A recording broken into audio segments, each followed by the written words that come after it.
백성으로만 쓰여져 가게 하옵소서. 이 시간도 연약한 정도 주의 도구로 쓰임 받는 시간이 될 줄 믿고 우리를 구속해 주신 우리 주 예수 그리스도의 이름으로 기도드립니다. 아멘. 하나님의 부르심을 받고 예수 그리스도를 믿고 의지한 은혜가 더욱 새로워지는 저와 여러분이 되어져 가시기를 주님의 이름으로 축복합니다. 어떤 판사가 해수욕장에서 갔다가 물에 빠져 죽게 된 사람을 헤엄쳐서 구해 주었습니다.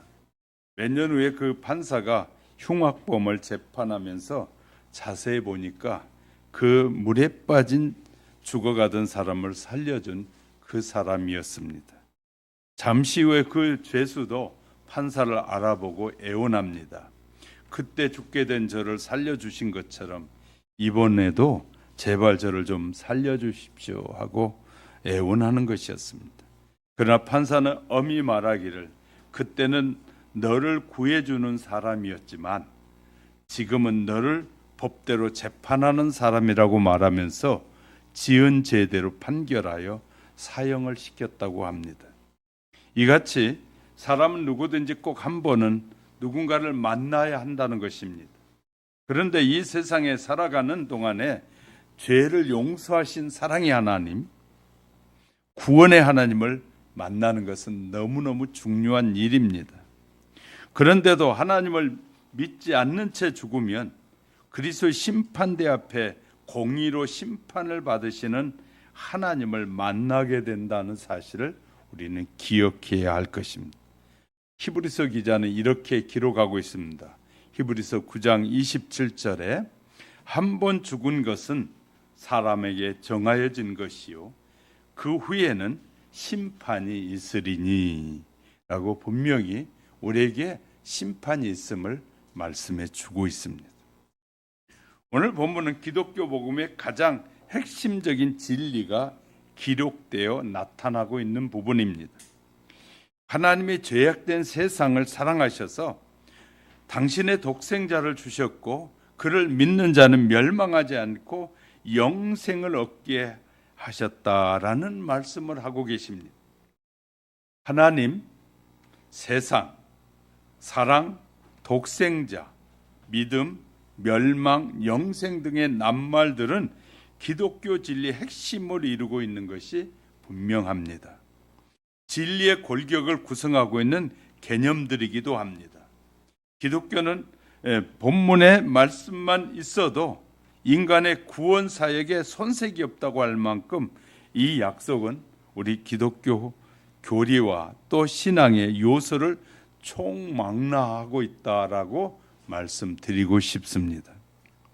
오늘 어떻게 해야 하나님을 만나고 구원을 받고 천국 백성이 되어 영원히 살아가는지에 대해 살펴보는 시간에 저와 여러분에게 하나님의 놀라운 은혜가 함께 해 주시기를 주님의 이름으로 축복합니다.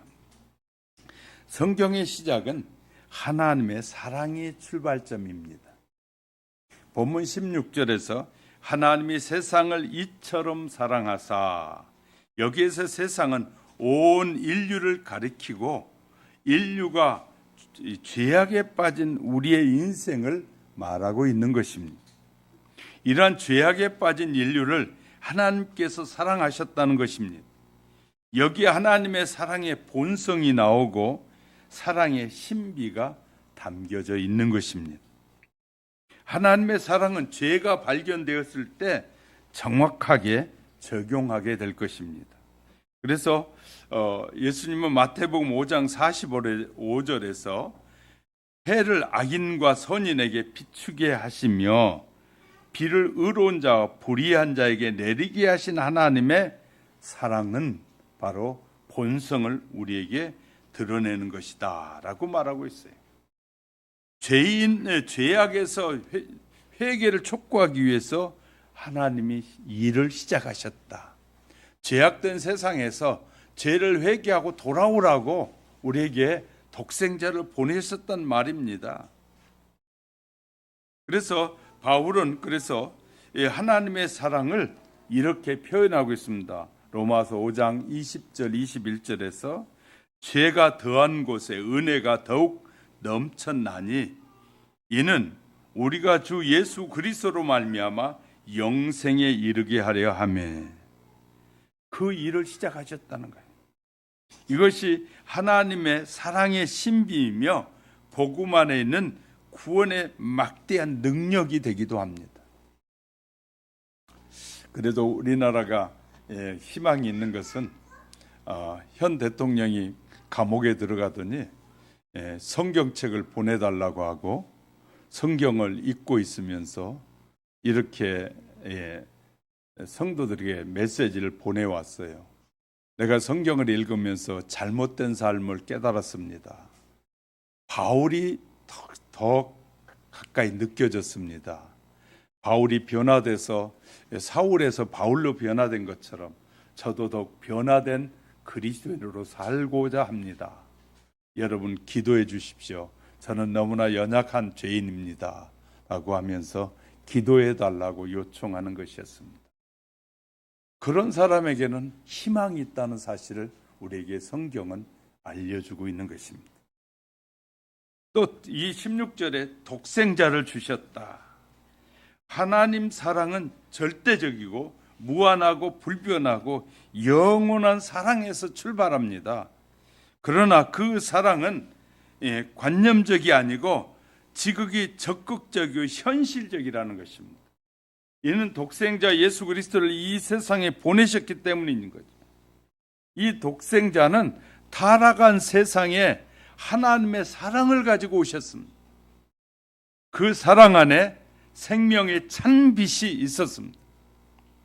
그 생명의 빛은 아브라함의 자손들에게만 비춘 것이 아니라고, 또 이 세상의 모든 인류에게 비추는 것이라고 요한일서 2장 2절은 말하고 있습니다. 바울은 제자 디모데에게 디모데전서 2장 4절에서 하나님은 모든 사람이 구원을 받으며 진리를 아는데 이르기를 원하신다라고 말하고 있습니다. 하나님이 이 구속의 목적을 이루기 위해서 당신의 완전한 형체이고 영원한 말씀이시면서 또 생명의 빛이신 아들을 아끼지 아니하시고 이 세상에 보내주셨다는 것입니다. 그 예수님은 우리에게 하나님과 죄인 사이에 화해자로, 대속자로, 그리고 치유자로 보내주셨습니다. 구속해야 할 죄인이 발견될 때마다 하나님의 사랑은 그 보좌에서부터 우리에게 은혜로 출발해지고 있습니다. 그래서 16절에 저를 믿는 자마다 하나님께서 이 세상에 보내신 독생자를 우리가 그를 믿음으로 수용하는 때만 하나님의 아들이요 메시아가 된다는 것입니다. 하나님이 이 세상의 모든 사람을 구원하기 위하여 독생자를 보내주셨는데 이 사랑을 믿고 독생자를 생명의 구주로 영접하는 자에게만 구속의 은총이 임하게 된다라고 말씀하고 있습니다. 이 독생자가 생명의 구주임을 믿는 것은 하나님의 말씀과 성령을 믿는 것입니다. 이 믿음이 독생자의 의를 나의 의로 만드는 은혜를 입게 하는 것이다. 이스라엘 백성이 출애굽하면서 광야를 지날 때 하나님이 보이지 않았습니다. 그러자 그들은 모세를 향해서 하나님 앞에 불평하기 시작합니다. 하나님이 계시는데 이렇게 우리에게 그냥 불편하게 하느냐? 자기들의 삶을 불편하게 하는 것이라고 자꾸 원망하고 불평했습니다. 하나님께서 보다 못해서 하나님은 불뱀을 보내서 불평하는 하나님의 택한 백성에게 불뱀이 물어 수많은 사람이 죽게 했습니다. 그러면서 그것을 보게 된 모세가 하나님 앞에 간절히 기도합니다. 하나님, 이 백성을 불쌍히 여겨주옵소서. 하나님이 택하여 세운 백성 아닙니까? 불쌍히 여겨달라고 기도하자 하나님이 응답하시는 내용이 이 놋뱀을 만들어서 장대 위에다 달으라는 것이었습니다. 그때 그 당시에 사람들 놋뱀을 믿지도 않는, 별로 뱀같이 여기지 않는 이 사막에는요, 광야에는 이 뱀이 아주 사람을 물으면 30초와 1분 안에 죽는 독뱀들이 많이 있었어요. 그래서 그 당시에 수많은 사람들이 그런 뱀 속에서도, 위기 속에서도 한 사람도 죽지 않았는데, 불평하니까 하나님께서 이 백성을 심판하시는 거예요. 하나님이 심판하시자 이제 자비를 베푸시는 거죠. 그래서 놋뱀을 만들어 달았습니다. 그래서 놋뱀을 쳐다보는 사람은 독이 빠지고 부기가 내려서 숨이 넘어가다가도 그 직전에도 그 뱀만 쳐다보면 살아나게 되는 것이었습니다. 그런데 어떤 사람은 똑똑하고 고집이 세서 그런지 그 뱀을 쳐다보지 않았습니다. 모세가 물린 상처에다 손을 대고 기도해 주든지 물린 곳에 약을 발라주든지 해야지, 눈으로 쳐다보고만 낫는다고 말이 안 되는 소리다 라고 부정하는 사람들은 그 놋뱀에 물려서 다 죽었어요. 그런데 그 놋뱀에 쳐다보는 자마다 다 살았어요. 그러면서 예수님께서 이렇게 말씀하시는 거예요. 내가 놋뱀과 같이 나를 믿는 자는, 나를 쳐다보고 믿는 자는 반드시 살게 될 것이다 라고 말씀하시는 거예요. 놋뱀처럼 너희가 보기에는 믿을 것이 못 되지만 그래도 믿기만 하면, 하나님의 약속이라고 믿기만 하면 내가 너희를 다 살려주시겠다고 말씀하셔요. 그래서 우리가 보았던 지금 요한복음 3장 16절에 보았는데, 우리가 14절에 보면, 바로 앞에 보면 14절, 모세가 광야에서 뱀을 든 것 같이 인자도 이렇게 들려야 하리니 이는 저를 믿는 자마다 영생을 얻게 하려 하심이다 라고 이 가장 중요한 말씀을 하고 계십니다. 누구든지 자신을 구주로 믿고 깨닫고 회개하면 영생을 얻을 수 있음을 분명하게 말하고 있는 것입니다. 이어서 16절에서 멸망치 않고 영생을 얻게 하려 하심이라. 하나님의 사람과 인간의 마음의 믿음이 예수 그리스도 안에서 접촉되어질 때 비로소 영원한 생명이 인간에게 주어진다는 것입니다. 하나님의 사랑과 인간, 하나님이 그 사랑을 보내주신 그 예수 그리스도를 믿는 그 믿음이 만나게 될 때 우리가 새로운 생명으로 태어나게 된다, 그 말이에요.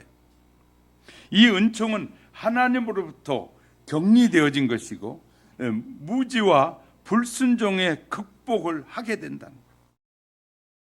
지옥의 고통을 극복할 수 있는 것은 바로 이 예수 그리스도를 믿는 것밖에 없다.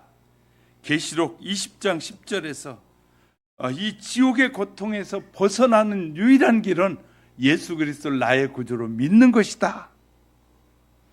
하나님의 심판과 죽음을 극복한다고 요한복음 5장 24절에서 내 말을 듣고 또 나 보내신 이를 믿는 자는 영생을 얻었고 심판에 이르지 아니하나니 사망에서 생명으로 옮겼느니라. 오늘날 십자가에 달린 예수님을 믿고 영접하면 누구든지 구원을 받을 수 있는데, 똑똑한 체하고 고집부리고 믿지 않는 자들에게는 영원히 돌이킬 수 없는 지옥에 떨어져 고통에 영원히 슬퍼하며 이를 가는 날이 올 것임을 분명하게 우리에게 약속하고 있습니다. 하지만 그때는, 그 심판이 다가올 때는 귀에는 지나가 버렸습니다. 그때는 어서 예수를 믿으시오라고 전하는 사람도 없을 것이고 교회도 많이 문이 닫혔을 것입니다. 우리나라가 지금 이 코로나를 통해서 야당이 원하는 대로 갔으면 교회 문을 진작 닫았을 겁니다. 왜? 야당 사람들이 40명이 넘는 사람들이 교회를 없애야 된다고 아예 이 법으로 통과시키려고 하다가 못 시켰거든요. 교회가 없어지면 이 구원의 소식을 전하는 길이 막혀버려요. 교회가 없으면, 예수 믿는 사람이 지구에서 줄어들게 되면 예수님을 전하는 자들이 거의 없어지게 될 것입니다. 듣고 싶어도 못 듣는 날이 온다는 거예요. 복음을 듣고 싶어도 듣지 못할 날이 오고, 하나님의 심판이 시작된 때부터는 이제는 더 이상 복음이 들려지지 않는 날이 오게 된다는 것입니다. 늦기 전에 예수를 믿으라고 우리에게 요한복음 1장 10에 영접하는 자, 곧 그 이름을 믿는 자들에게는 하나님의 자녀가 되는 권세를 주셨으니 라고 말씀하고 있어요. 또 요한복음 3장 36절에 아들을 믿는 자는 영생이 있고, 아들을 순종하는 자에게는 영생을, 순종하지 않는 자는 영생을 보지 못할 것이다. 하나님의 영원한 진노가 그에 머물러 있게 될 것을 말하고 있어요. 이렇게 우리에게는 예수를 믿느냐 믿지 않느냐에 따라 엄청난 차이가 날 때가 온다는 것입니다. 1914년도 미국의 뉴저지에 산불이 났습니다. 얼마 전에 LA에 산불이 나서 서울시 면적보다 더 큰 면적이 불에 다 탔어요. 잿더미가 됐고, 미국의 서부 쪽의 부자들의 집들이 수도 없이 많이 타버렸어요. 불길 잡으려는 수많은 군인들이, 그 당시에도 한 80여 명의 군인들이 투입됐는데, 아마 그 군인들이 불길 사이에 들어가는 위기에 직면하게 됐다고 합니다.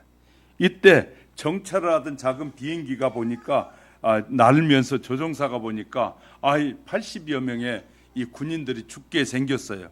그래서 이 비행사는 종이 쪽지를 하나 그 군인들에게 떨어뜨렸습니다. 비행기에서. 그 종이 쪽지에는 여기 적힌 출구로 나오시오, 그리고 내가 인도하는 대로 따라오시오라고 쓰여 있는 것이었습니다.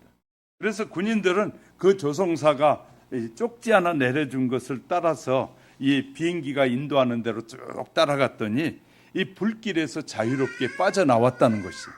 그래서 생명을 구했다는 말이에요.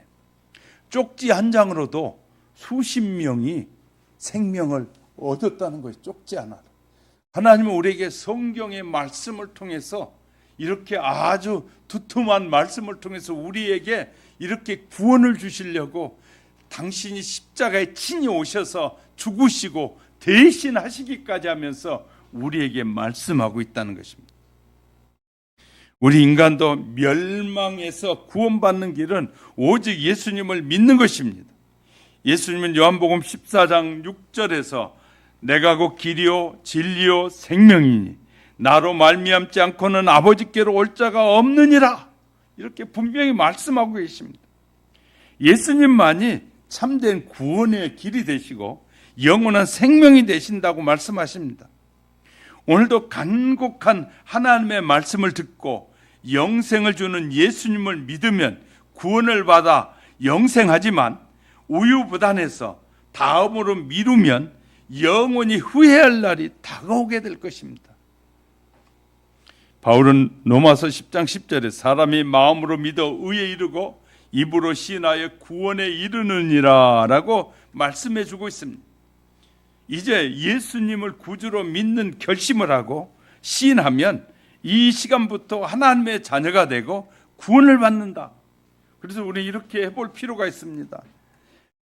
한번 여러분도 따라해 보세요. 하나님, 이 죄인을 용서해 주옵소서.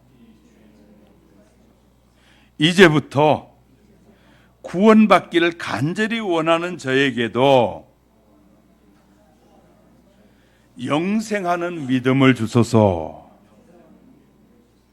이렇게 고백하는 믿음을 가지고 성령님의 인도를 받는 저와 여러분이 되어지기를 예수 그리스도의 이름으로 축복합니다. 두 번째는 믿음이라는 것이 얼마나 중요하냐면 구원과 심판의 갈림길이 된다는 것이에요. 믿음이. 본문 17절에 보면 17절의 말씀이 이렇게 기록돼. 하나님이 그 아들을 세상에 보내신 것은 세상을 심판하려 하심이 아니요 그로 말미암아 세상이 구원을 받게 하려 하심이니라. 자, 세상이란 단어가 3번씩이나 짧은 본문 안에 들어있어요. 이는 세상에 대한 하나님의 심판의 관심의 정도를 나타내는 것이고, 또 주님께서 세상에 오심으로써 우주의 모든 초점이 세상으로 옮겨져 와 있음을 우리에게 말하고 있는 거예요. 또한 영만이 거룩하고 선하고 육은 더럽고 악하다는 이 헬라 사상을 정면으로 반박하는 표현이기도 합니다. 물론 세상은 죄로 인해 더러워졌습니다. 그러나 영지주의자들의 관점처럼 본래부터 더러운 상태는 아니었습니다. 하나님께서 인류를 비롯한 모든 세계를 선하고 아름답게 창조하셨어요. 그리고 비록 인간이 죄는 범하였을지라도 이 세상에 대한 사랑과 관심을 하나님이 버리시지 않으셨다고 말해요. 오히려 더 뜨거운 사랑과 관심을 가지고 독생자를 이 세상에 보내주신 것입니다. 인간은 죄로 인해 심판 앞에 놓이게 되었는데, 여기서 세상이란 단어가 3번이나 반복되어 사용되듯이 본문을 이해하는 데는 이 단어의 이해 없이는 불가능해요. 이 세상은 두말할 필요 없이 인류를 중심으로 하나님이 창조한 세상을 말하는 거예요. 이 세상은 하나님께서 선하게 창조하신 그 의도 속에 악이란 전혀 없었다고 말해요, 원래는. 그러나 인간의 범죄와 함께 세상은 타락했고 더러워지기 시작했다. 그리고 절대적인 하나님의 심판 아래 놓이게 되었습니다. 사랑과 관심의 대상에서 심판과 저주의 대상이 되어버렸다. 이 심판과 저주로 인해 인간은 개인적으로는 죽음을 만나게 되었고, 이 전체적으로는 인류가 이 하나님의 최종적인 심판을 향하게 됐다고 말합니다. 즉 인간은 죽음과 고통과 슬픔이 끊이지 않는 세상이 바로 우리의 현 주소입니다. 세례 요한이 소개한 예수님의 사역은 이같이 흑암의 권세가 지배하는 세상에 예수님께서 오심으로 세상을 근본적으로 개혁하는 일을 시작하셨습니다. 그가 이러한 사역을 소개하면서 이 마태복음 3장 12절과 누가복음 3장 17절에 손에 키를 들고 자기의 타작마당을 정하게 하사 알곡을 모아 곡간에 들이고 쭉정이는 꺼지지 않는 불에 태우시리라. 요한의 메시지의 사역은 2가지라고 말할 수 있는데, 하나님의 구원과 하나님의 심판이 있다.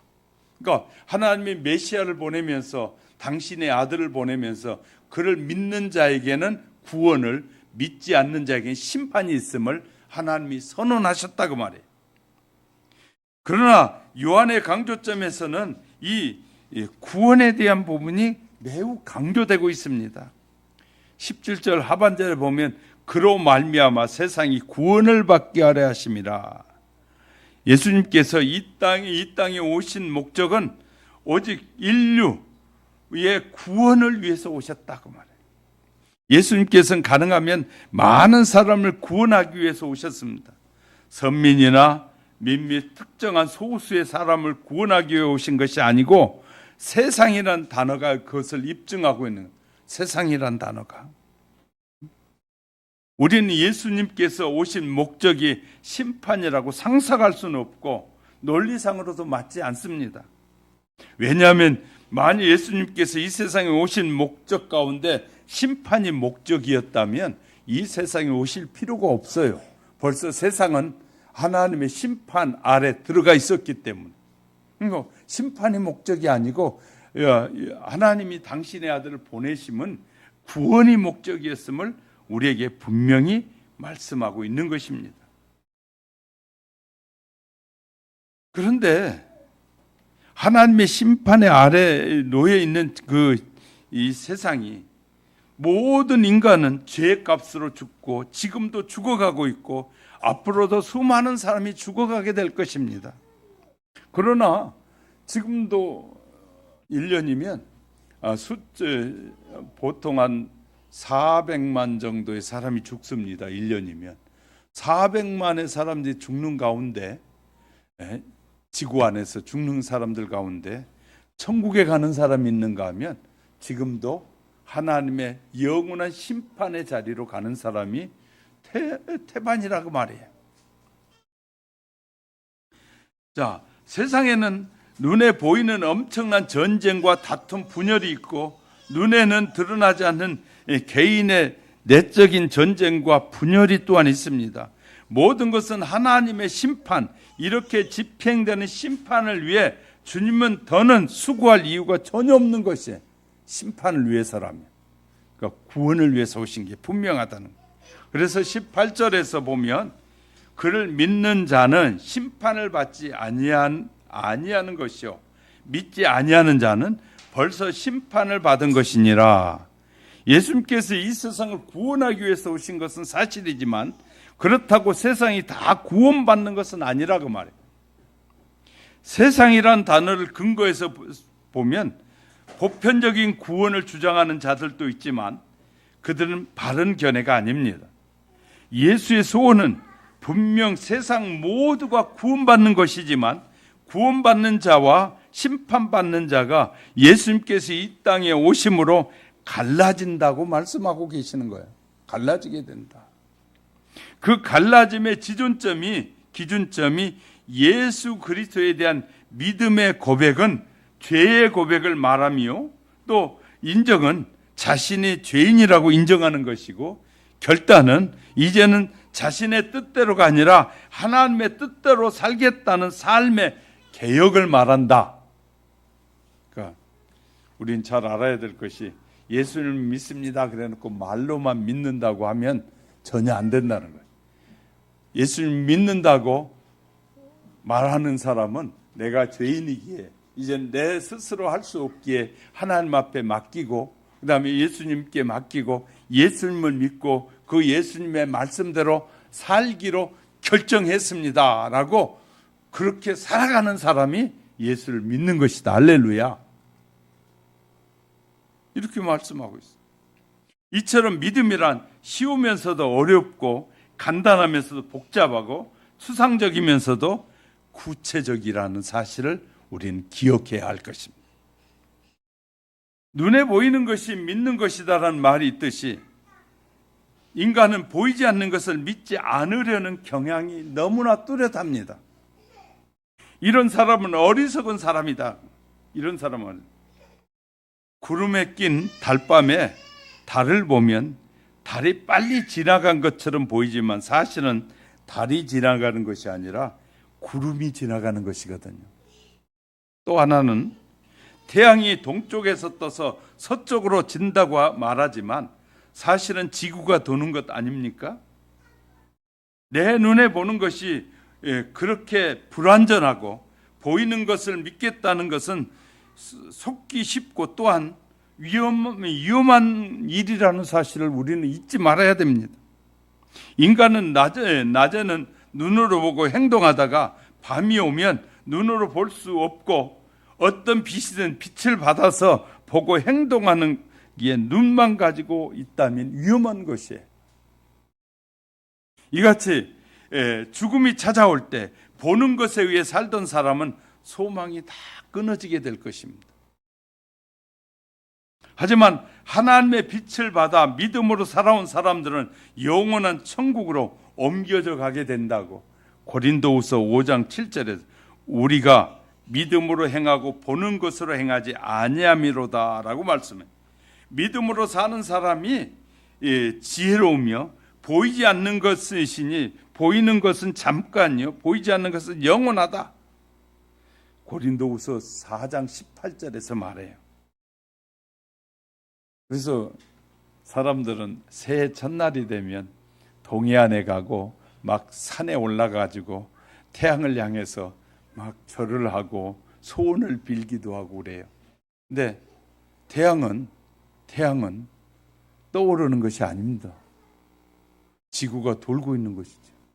근데 사람들은 태양이 떠올라서 우리에게 새로운 빛을 주는 것처럼 사람들은 그렇게 오해하게 만들어서 수많은 사람들이 우리나라도 새해 첫날이 되면 동해 바다 근처에 수많은 사람들이 수백만이 가서 몰려가 가지고 그 전날 잠을 자고 새벽 잠을 설치면서 떠오르는 해를 보려고 환장을 해요. 그러니까 이것이 기독교인들에게도 얼마나 많이 잠재되어 있는지 기독교인들도 그 해를 보고 싶어하는 사람들이 많아요. 잘못된 교육과 잘못된 교육의 결과로 수많은 사람들이 그렇게 믿고 산단 말이에요. 우리나라도 마찬가지입니다. 역사가 다 기록하고 있는데 북한이 남한을 공격했다고 우리가 배웠잖아요. 그리고 수많은 기록들이 그렇게 기록되어 있잖아요. 근데 아직도 남한에서 북한을 공격했다는 사람이 있잖아요. 그래가지고 그렇게 가르친 사람들이 그렇게 믿어요. 참 이 교육이 얼마나 무서운지 몰라요. 2조 50년 조선이 완전히 무너져가지고 그냥 일본에 의해서 초토화돼 버렸는데 아직도 그 조선을 사모하는 사람들이 있어요. 그리고 대한민국을 조선인민공화국으로 만들어야 된다는 사람들이 아직도 있어요. 참 어처구니 없는 사람들이 너무 많은 거죠. 조선이 다 없어져서 하나님의 사람으로 하고 대한민국이라는 국호를 만들어가지고 새롭게 만들어놨는데 그런 대한민국은 없애버려야 하고 조선이라는 나라 500년의 조선을 다시 회복시켜야 된다는 사람들이 지금도 있어요. 이렇게 정신 빠진 사람들도 너무 많은 거예요. 수많은 근거들이 기록이 있는데도 불구하고 그걸 믿고 따르는 사람도 있잖아요. 그들에 의해서 나라가 지금 휘청거리기도 해요.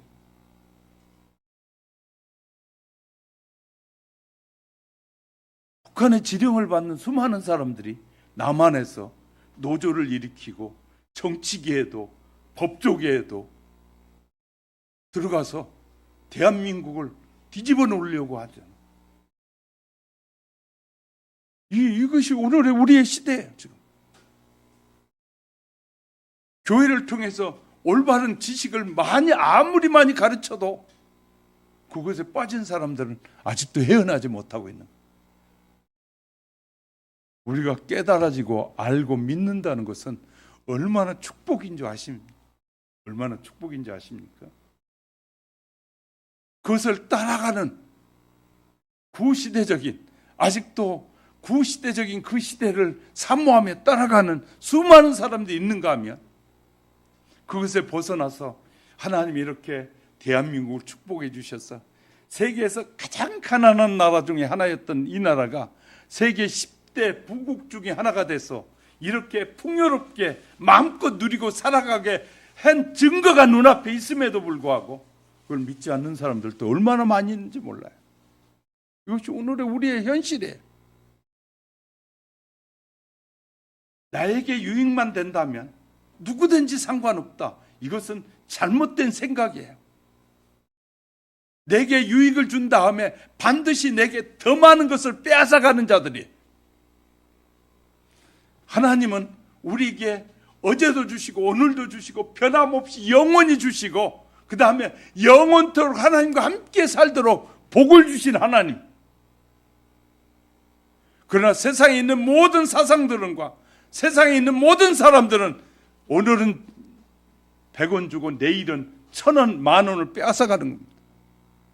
이거 세상에 이런 것을 분별하지 못하는 사람들을 향해 이렇게 하나님께서 종들을 세워서 그들에게 가르치고 말하는 거예요.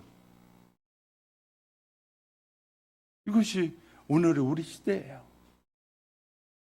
그러니까 내가 아직도 얼마나 깨어나지 못했는지 깨어나서 올바른 방향을 향해 바르고 가고 있는지 없는지는 다 교육을 통해서 이루어지고 있는 거예요.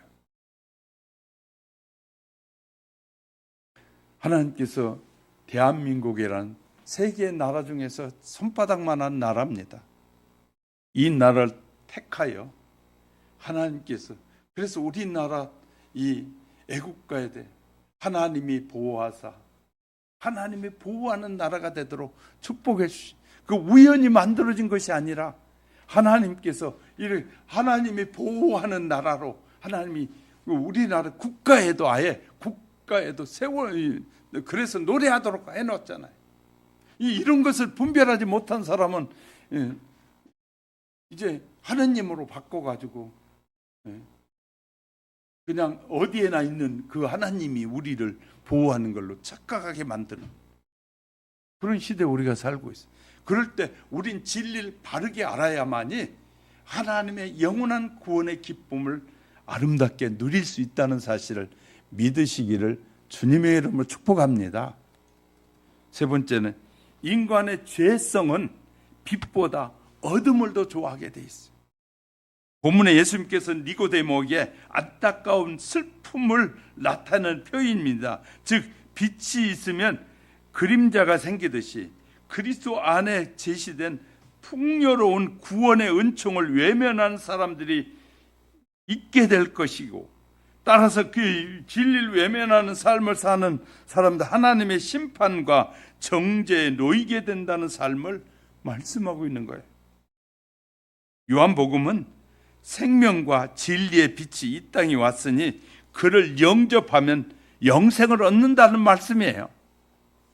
복음의 그 은혜 앞에서 유대인이나 이방인이나 똑같이 결국 하나님의 나라에 들어간다는 것입니다. 유대인들은 착각은 자기들만 천국에 가는 걸로 알았어요. 그런데 예수님을 통해서 우리에게 정확하게 보여줘요. 택한 유대인이나 이제 이방의 모든 사람을 다 하나님이 구원하시기를 원하신다는. 오늘도 우리의 인생들은 빛 대신 예수님 앞에 자신의 소욕과 이 소속과 운명을 분명하게 결정을 내려야 합니다. 누구나 우리가 선택해야 할 삶의 참된 길은 무엇일까요? 빛을 거부하는 사람들이 있다는 거예요. 오늘 본문에서 18절에 보면 이렇게 말해요. 그들을 믿는 자는 심판을 받지 아니할 것이요 믿지 않은 자는 이 독생자의 이름을 믿지 아니하면 벌써 심판을 받은 것이니라. 19절에 그 정죄는 이것이니 곧 빛이 세상에 왔으되 사람들이 자기 행위가 악함으로 빛보다 어둠을 더 사랑한 것이니라. 그러니까 누구나 그 사람은 더 좋아하는 것을 따라가게 되어 있어요.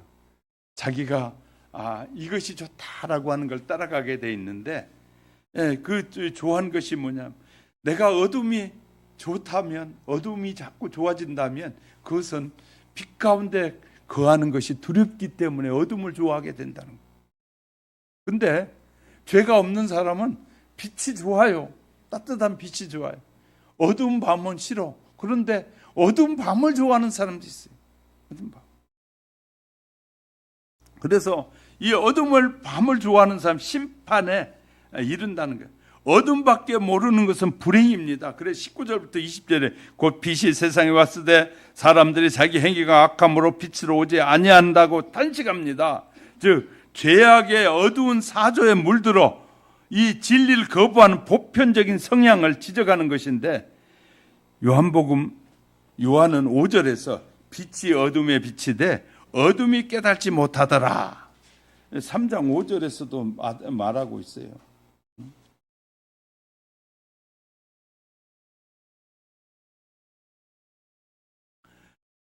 자, 그 다음에 불신자는 19절에 자기의 행위가 악함으로 복음의 진실성을 의심하고 경시합니다. 뿐만 아니죠. 하나님의 사랑과 능력인 그리스도께 좀처럼 관심을 가지려고 하지 않는다는, 모두 불행의 원인이라는 것이에요. 이것이 빛을 미워함이 곧 정죄입니다. 20절에 악을 행하는 자마다 빛을 미워한다. 밝은 빛을 싫어한다는, 예수님을 싫어한다 그 말이에요. 다른 말로 하면 하나님이 예수님을 우리에게 빛으로 보내주셔서 빛을 좋아하게 하시려고 보내줬는데, 그 빛이신 예수님이 오신 것이 자기의 죄가 자꾸 드러나니까, 예수님 앞에 자꾸 나가면 죄가 드러나니까 그러면 쉬워요. 죄를 회개하고 고백하면 되는데, 회개하기보다는 고집이 세고 자기 성향이 뚜렷하다 보니까 하나님 앞에 죄를 자백하는 건 지는 걸로 착각하고 하나님과의 싸워서 이길 사람이 어디 있겠어요. 근데 하나님 앞에 고백하는 건 내 자존심이 상하는 일이라고 생각하는 사람들은 멸망에 이르게 되는 거예요. 그래서 우리는 죄가 생각나면 부지런히 고백하면 돼요. 잘못한 것이 있으면 빨리 잘못했다고 하면 돼요. 근데 죄인들의 성향이 뭔지 아십니까? 절대 죄를 잘못했다 고백을 안 해. 자기 악한 행위가 추하고 더러움에도 불구하고 사람들은 다 아는데 자기들은 몰라. 세상의 지도자들이 자기들의 죄가 뭔지도 잘 몰라. 그러면서 자기가 세상의 대표자가 되겠다는 사람들 보면 이 빛이 무엇인지를 아는 목사가 볼 때는 참 어처구니가 없는 일이에요. 왜? 자기도 자기를 모르면서 자기가 지도자가 돼서 세상을 이끌어가겠다고 하면 그 나라는 뻔한 나라가 되거든요. 죄를 자복한 사람이 세상을 이끌어가도, 그 나라를 이끌어가도 그 나라가 온전해지지 못할 때가 많은데, 아예 죄 가운데 사는 사람이 자기가 뭐가 죄인지도, 자기가 하는 행동이 뭐가 나쁜 것인지 악한 것인지도 모르는 사람이 지도자가 돼서 그 나라를 이끌어간다고 생각해봐요. 심각한 거예요. 심각한 거예요.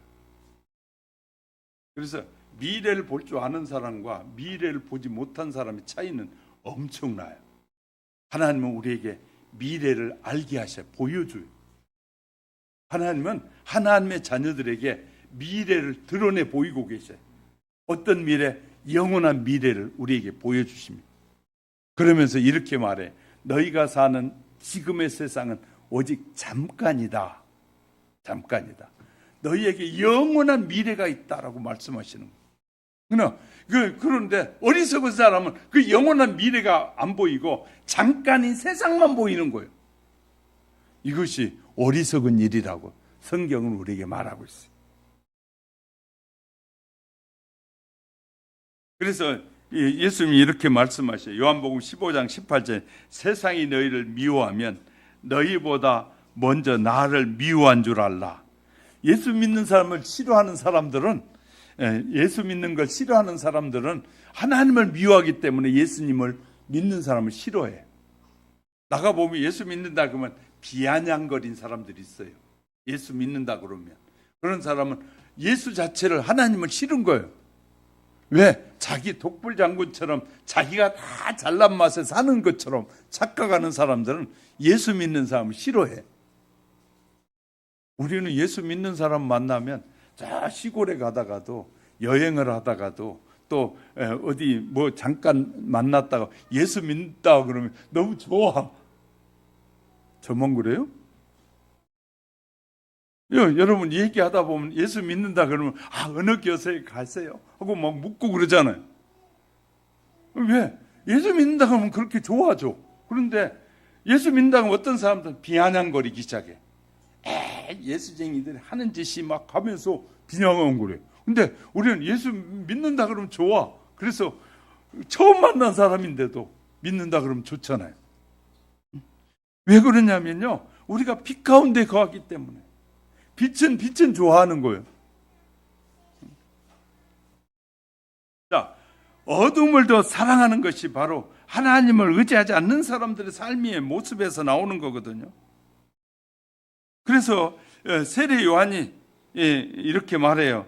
우리의 생활에 불의한 세상을 향해서 하나님의 가치관을 가지고 살아가야 되는데, 하나님의 가치관은 어둠에 있는 것이 아니라 밝음에 있다는 것이. 그런데 빛을 이제, 이것이 바로 이 악한 자들의 빛을 거부하는 사람들이 구원을 거부하는 자들의 모습이라는. 그럼 빛을 수용하는 사람들, 빛을 좋아하는 사람은 어떤 사람이냐?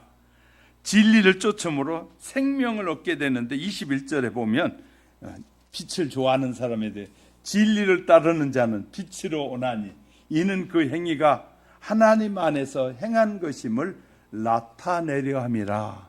이제 빛을 좋아하는 사람은 이런 거예요. 하나님이 고백했더니 다 용서함을 받은 사람들이, 그러니까 빛이 좋아지는 거예요. 이해가 되셨습니까? 자, 왜냐하면 하나님 앞에 고백을 자주 하는 사람은 이 죄 가운데 머무는 것이 아니에요. 그래서 성령님께서 우리를 깨끗게 하시려면 자꾸 죄를 생각나게 해줘. 내가 함부로 말했던 것, 함부로 사람을 평가하고 함부로 막 했던 것, 사기치고 도둑질한 것들 다 기억나게 하고 생각나게 하시는 거예요. 그렇게 해서 그것을 고백하면 내가 하나님의 사람 빛 가운데로 더 나아가게 되니까 우리가 밝아지고 깨끗해지는 거예요. 자, 그래서 빛 가운데 행하는 승리의 비결인데 21절, 그래서 그 행위가 하나님 안에서 행한 것임이 나타낸다. 니고데모는 비록 진리에 대해서 무지했지만 주님에 의해서 진리의 눈을 뜨게 되자 담대하게 예수를 만인의 구주라고 전하기 시작해요. 니고데모도 나중에 깨닫고 나서는 예수님을 전하게 되는 거예요. 빛 가운데 행한다는 뜻은 그것이 그리스도 예수 안에서 발견되려 함이라고 이 바울은 빌립보 성도들에게 3장 9절에서도 말하고 있어요. 진리가 무엇인지 아는 것만으로는 부족합니다. 진리 안에 속하여 사는 것이 빛 가운데 사는 사람들이다. 자, 잘 보세요. 빛 가운데 사는 사람은 영원히 있음을 믿는 사람이에요. 할렐루야. 빛 가운데 사는 사람, 예수 그리스도를 나의 구주로 고백하는 사람은 영원히 있음을 믿는 사람이다. 식물과 동물의 인간을 구별해 볼 때 식물은 살기는 살았으나 몸은 있는데 혼이 없어서 생각하지 못해요. 식물은 생각하지 못해. 동물은 몸이 있으니 혼이 있어서 생각할 줄 압니다. 그래서 영리한 개는 교통 신호도 잘 볼 줄 알고 또 시장에서 고기를 사다 주기도 하고, 영리한 개는 혼이 있어서. 그리고 어떤 개는 숫자도 계산해 보이는 걸 봅니다. 아무리 영리한 개라도 사람처럼 하나님을 찾거나 기도하거나 예배하는 개는 없습니다. 왜냐하면 영이 없기 때문에. 사람은 몸이 있고 혼이 있고 영이 있다고 말해요. 그래서 하나님의 형상대로 지음을 받은 것은 영을 말하는 것이지 육신의 혼을 의미하는 것이 아니에요. 하나님과 같이 지음을 받았던 것은 우리 육체와 혼이 아니라 우리 영이 하나님의 지음을 받은 것이다.